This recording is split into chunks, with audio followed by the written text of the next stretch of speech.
আসসালামু আলাইকুম, শুভ দুপুর। আশা করি সবাই ভালো আছেন। তো আজকের এই ভিডিওটা তাদের জন্যই যারা মাকে ভালোবাসেন না।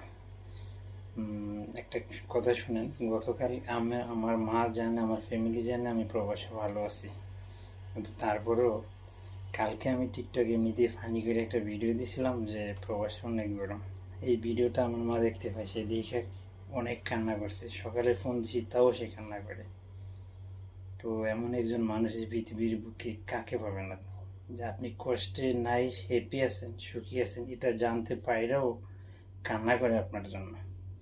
তো সবাই বাবা মাকে ভালোবাসবেন, কারণ বিনা স্বার্থ ছাড়া কেউ আপনাকে ভালোবাসবে না, শুধু মা ছাড়া। ঠিক আছে, মা বাবা দুইজন আপনাকে তাদের সবটুকু দিয়েই ভালোবাসবে, সবসময় আপনার মঙ্গল কামনা করবে। তো সবাই বাবা মার প্রতি খেয়াল নেবেন, বাবা মার সাথে ভালো ব্যবহার করবেন, তাদেরকে কখনো কোনো কষ্ট দিবেন না। সবাই ভালো থাকবেন। আসসালামু আলাইকুম।